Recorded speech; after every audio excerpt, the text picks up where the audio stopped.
Okay, so I'm going to talk about the Jamie Johnson police shooting. And before I start this, I want to clarify things for all the Twitter losers. Jamie Johnson was not shot because he didn't have his seatbelt on. Jamie Johnson was not shot because he had weed in his car. Jamie Johnson was not shot because he was black. Alright, now let's continue. So Officer 1 pulls out and he sees that Jamie Johnson's driving his car without a seatbelt after he pulls up. So the officer reasonably follows him for a little bit and then he asks him to pull over. So Jamie Johnson pulls over. The Officer 1 goes up to the window and he realizes that he put the seatbelt on, so he's guessing he probably put the seatbelt on after he got pulled over. So he tells him about the situation, why he's being pulled over, and he asks him to provide an ID. You know, it's not even a big deal. The officer's really calm about it. This is just going to be a warning. I'm just going to get this over with. Easy, right? He notices Jamie Johnson's body language. He's scrummaging around for something, and that's a very, very bad sign when you're a police officer. Very quickly, he notices he pulled up a jacket onto a seat. He asks Jamie Johnson if he has anything in the car that he should be concerned about, and he says, yeah, my firearm. So the officer obviously is like, oh, you can't have you having that. So the officer asks him to politely step out of the vehicle. He's still looking around for his ID, but he isn't. He actually said he's looking around for his permits or something. So the officer's like, no, get out of the car. So he gets Jamie Johnson out of the car. Jamie Johnson puts his hands on the top of the vehicle.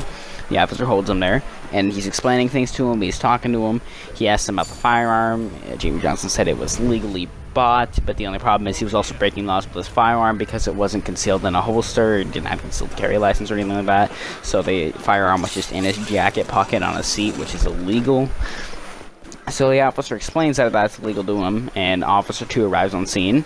So Officer 1 tries to detain Jamie Johnson because that's protocol. That isn't police brutality to try to put handcuffs on someone that has never been in any country ever in the history of mankind ever. So he tries to put handcuffs on him. He's reaching for him. And then as soon as he tries to do that, guess what Jamie Johnson did like every other felon? He tried to charge into his car and grab his firearm as fast as possible. Thankfully, Officer 1 completely grabbed around him and hugging for him, grabbed him. Jamie Johnson's reaching for it. He can't grab it, so he takes his right foot, if I'm not mistaken, and slams on the gas pedal so the car starts moving. Officer 2 tries to keep up with the car, but he can't. The car was a little bit too fast. Then the car rams into a fence. Thankfully, Officer 1 wasn't hurt by that because the door protected him from the giant spiky metal fence. Then the car stops, and the neighbor's driveway would look like sort of a church-style-esque building. So they keep fighting, and Officer 2 quickly realizes he needs to help Officer 1 now. You got a crazy drunk guy high on weed because, the car smelled of weed. So he runs over to the other side of the vehicle, and he tries to punch the passenger seat in. He punches it once, with his bare fist because he didn't get out on. He punches it twice. It's starting to crack, but he realizes he's not going to be able to break the window in time with his bare fist. So he puts his hand on his firearm and rushes around the other side of the vehicle, only to find the officer grabbing Jamie Johnson, pulling him out, and then he didn't pull him out. I'm sorry, I'm mistaken. Jamie Johnson pushed the officer out. Then the officer pulled his service pistol out, shot Jamie Johnson in the upper left chest, I think the bottom right thigh, bottom bit of his right elbow, and then somewhere else on the left side of his body. I think it was his left thigh. Maybe it was sort of in his ab area, but I know those were the places he got shot. You hear Jamie Johnson yell, and then Jamie Johnson obviously died. So he didn't get shot because he didn't have his seatbelt on. He didn't get shot because he had weed in the car illegally. He didn't get shot because he disobeyed fire alarms and he had an illegal, basically, firearm since he was holding it the wrong way. He didn't get shot for any of those reasons. He didn't get shot because he was black. He got shot because he was stupid and tried to go for his firearm while by two police.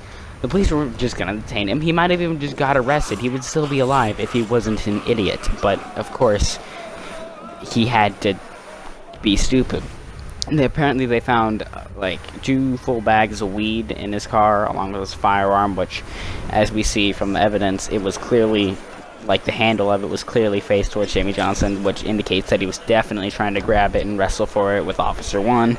Now Twitter did their usual thing where they just mess everything up and all the facts. Thankfully they couldn't cry racism though, because both Jamie Johnson and Officer 1 are black. You know, because if they can't lie about racism, then they gotta lie about police brutality, obviously. So that was the next thing. And some people are like, oh, how can you look at the footage and say it was justified? Gee, that's because it was justified. Play stupid games, win stupid prizes. Don't mess with your life when you're with cops. He would be alive right now, probably in prison for a couple years. Actually, not even that. He might have just gotten charged and paid the charges in court, and he'd be just fine right now. But no, he had to be an idiot and try to kill 2 police officers, and he got exactly what he deserved. If you're gonna be stupid, you're gonna have stupid consequences for your stupid actions. That's how it's always been. Jamee Johnson doesn't get a free pass for crime because he's black. And being black has never and will never justify crime. The color of your skin doesn't give you a free pass to do break the law a bunch of times and then try to kill 2 police officers. Doesn't matter what the color of your skin is, you're gonna get shot and you're gonna die because you're a fool.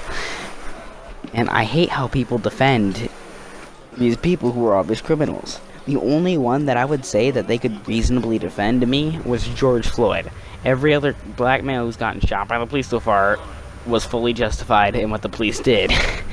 You know what? But guess who wasn't justified? All the black young males and children and, girls who were shot by BLM. That wasn't justified. That wasn't justified in the slightest. It was completely, almost always unprovoked. It was just crime. With George Floyd, sure, he was definitely broke the law. He committed several armed robberies.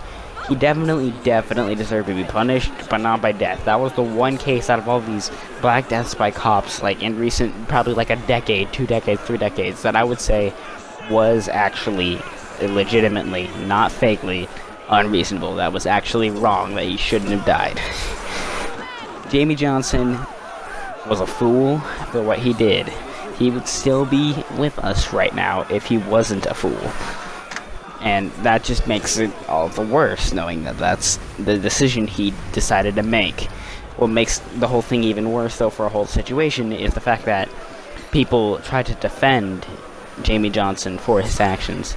They think he gets a pass because he was black, and they claim that it's police brutality when it isn't. Any officers would do the exact same thing if they had firearms. And even places where they didn't, like Britain, they would definitely try to kill him. If the officers grabbed the hold of the firearm and he tried to grab them, the officer would shoot him. It doesn't matter where they are. Any law enforcement officer that got under attack by a apparently criminal who just broke the law multiple times, is high on drugs, and is reaching for a firearm, then yes, the officers are going to shoot him. It has always been that way. It will never change because that's how it should be. That's how the system should work.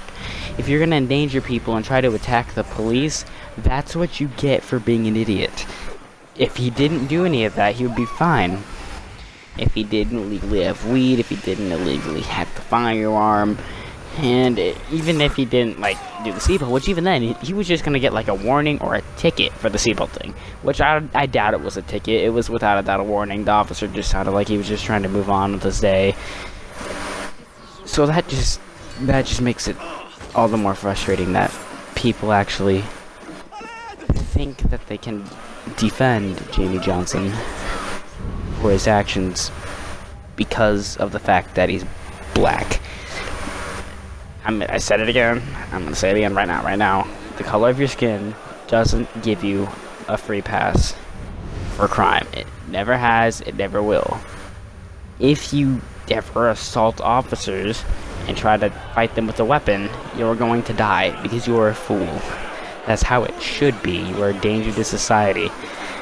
If he didn't make these bad decisions, he wouldn't have died, and that's a fact. It is just mind-boggling to me that people think it was just an execution. Want to know people who did get executed? That black female officer that freaking got executed in a Walmart parking lot. The guy kicked her knee and she knelt down in front of him. He pointed the gun at her face, the black female officer, and he popped her right in the face. That's execution style. Him shooting a convicted, a now criminal who just tried to kill 2 police officers isn't an execution. It's justified by what he decided to do with his actions. Can someone I want to say someone explain to me why people defend him, but I already know it's because they're racist. This is TF2 Fan 1 Exact Shots logging off. Peace out.